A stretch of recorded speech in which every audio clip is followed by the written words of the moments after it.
सरकारी अफसर बनने की राह, जानिए यूपीएससी सिविल सेवा परीक्षा के कुल 11 पेपर्स का पूरा हिसाब।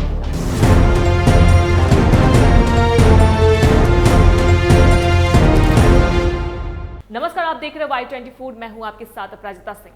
अगर आपका भी सपना आईएएस या आईपीएस अफसर बनकर देश की सेवा करने का है तो यूपीएससी की तैयारी में पहला कदम इसके परीक्षा पैटर्न को बारीकी से समझना होता है। देश की सबसे कठिन मानी जाने वाली इस परीक्षा को लेकर नए अभ्यर्थियों के मन में अक्सर यह सवाल उठता है कि आखिर इसमें कुल कितने पेपर देने होते हैं और कौन से पेपर के नंबर आपकी रैंक तय करते हैं।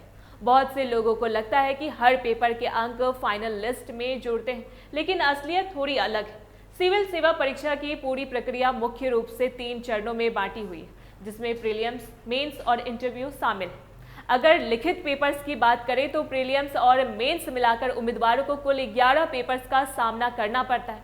आइए आसान और सीधी भाषा में समझते हैं यूपीएससी परीक्षा के हर स्टेज और पेपर्स का पूरा गणित।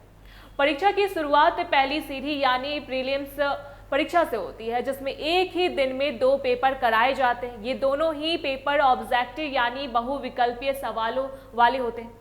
पहला पेपर जनरल स्टडीज का होता है, जिसमें इतिहास, भूगोल, राजनीति, अर्थव्यवस्था और करंट अफेयर्स जैसे विषयों से 100 सवाल पूछे जाते हैं।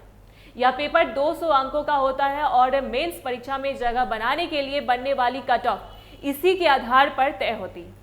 दूसरा पेपर सी सेट का होता है, जिसमें गणित, रीजनिंग और कमर्शियल्स के 80 सवाल पूछे जाते हैं और यह भी 200 अंकों का होता है। सी सेट केवल एक क्वालिफाइंग पेपर है, जिसका मतलब है कि इसमें आपको बस 33% यानी लगभग 66 नंबर लाने होते हैं। इसके नंबर कट ऑफ में नहीं जुड़ते, लेकिन इसे पास करना बेहद अनिवार्य होता है।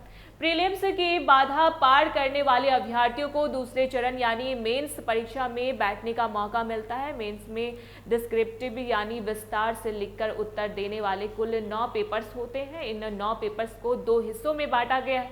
पहला हिस्सा क्वालिफाइंग भाषा के 2 पेपर्स का होता है, जिसमें पेपर ए के कोई भी एक भारतीय भाषा जैसे हिंदी और पेपर बी अंग्रेजी का होता है।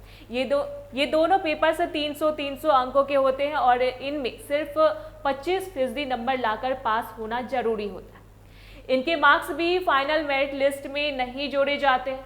मेंस परीक्षा का दूसरा हिस्सा सबसे महत्वपूर्ण होता है, जिसमें मेरिट वाले 7 पेपर शामिल हैं और हर पेपर 250 अंकों का होता है। इनमें पहला निबंध का पेपर होता है। इसके बाद जनरल स्टडीज़ के 4 पेपर होते हैं, जिनमें जीएस 1 में इतिहास और भूगोल, जीएस 2 में संविधान और शासन व्यवस्था, जीएस 3 में अर्थव्यवस्था, साइंस और पर्यावरण और जीएस 4 में एथिक्स यानी नीति शास्त्र पूछा जाता है। इसके अलावा अभ्यर्थी द्वारा चुने गए किसी एक ऑप्शन विषय के 2 पेपर्स होते हैं। इस तरह मेंस के इन 7 मेरिट पेपर्स के कुल अंक 1750 बनते हैं। मेंस परीक्षा के 1750 अंकों के बेहतर प्रदर्शन करने वाले उम्मीदवारों को अंतिम चरण यानी पर्सनालिटी टेस्ट यानी इंटरव्यू के लिए बुलाया जाता है। 275 अंकों का यह इंटरव्यू आपकी पर्सनालिटी और निर्णय लेने की क्षमता को परखता है। अगर फाइनल सिलेक्शन के गणित को समझे तो भले ही लिखित परीक्षा में कुल 11 पेपर्स होते हैं, लेकिन आपकी फाइनल रैंक और मनपसंद सर्विस का फैसला मेंस के 1750 अंक और इंटरव्यू के 275 अंक यानी कुल 2025 अंकों में से हासिल किए गए नंबरों के आधार पर ही होता है। इस पर आप क्या सोचते हैं, कमेंट करके जरूर बताएं। देखते रहे Y24।